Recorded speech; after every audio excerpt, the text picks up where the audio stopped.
Ti kanë ndikimi gabimna. Këta janë Nuk po papjekur. i bie tamam kushtetuta partive politike.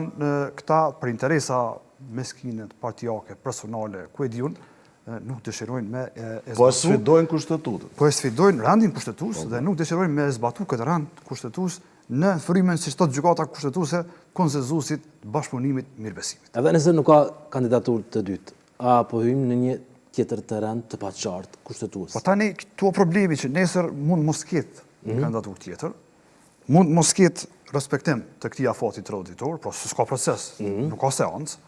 Dhe rrjedhimisht nëse nuk fillon seanca, nuk llogaritet ky afati 60 ditor.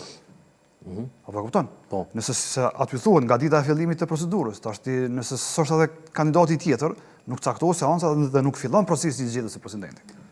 Dhe praktikisht i bie që hym në një terren që potencialisht mund me kërku interpretim të gjykatës kushtetuese dikush. Që do t'jetë edhe për vetë gjykatën kushtetuese kogja sfiduese, me Do dhënë t'jetë përgjigje sfiduese në për gjykatën për një segment. Për shkak se çuçi cakton pasojën gjykata të mos respektimit të afatit traditor dhe mos fillimit të procesit të zgjedhjes së presidentit, kur nuk ka pas fare procedurë të votimit.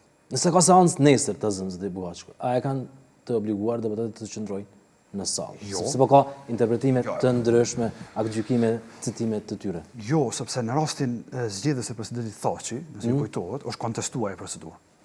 Dhe është kontestuar mbi parametrat që në ditën kur është votuar zoti Thaçi, në sallë kanë qenë diku 81 ose 84 deputet nëse s'gaboj, dhe në rundin e tretë ajo është votuar me 71 vota ose 76 vota si president. Dhe opozita e atëhershme pa kontestuar procedurë, duke thënë që nuk kanë qenë prezent 120 deputetët e Kuvendit të Kosovës, siç është kërku ose siç është sqaruar në aktgjykimin e rastit Pacolli. Sepse unë mendoj që është keq interpretuar aktgjykimi në rastin Pacolli se këtë prezencë së detyrueshme të deputetëve në sallë Kuvendit.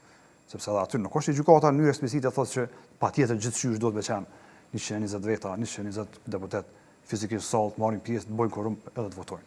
Mund të ketë imponim. Dhe gjykata e ka sqaruar këtë në rastin Thaçi pastaj.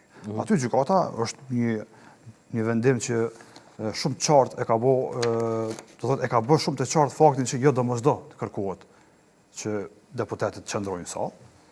Ajo gjykata aty sqaron thotë që mjafton 80 deputet të jenë në rundën e parë dhe rundën e dytë prezent dhe që votojnë, kurse në rundën e tretë mjafton 61 deputet prezent dhe 61 që votojnë për një kandidat.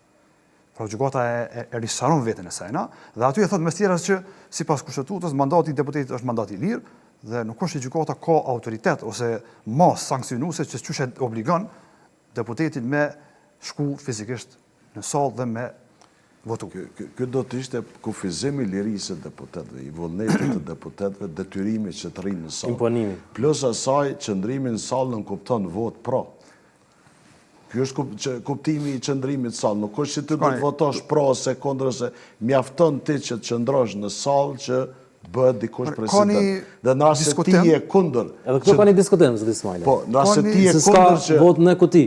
Absolutisht. Në rast se ti je kundër që dikush bëhet president, atëherë nuk e ke mundësinë që ta manifestosh të vullnet kundër dikujt që të bëhet president. Është një standard që unë mendoj që kogja i lartë që e ka ndërtuar gjykata kushtetuese. Sepse jo vetëm që kërkon prezencë të spaku të deputetëve. Do të ketë edhe vot në kuti apo? Po duhet të ketë vota në kuti. Edhe nëse është bosh, ajo vlen.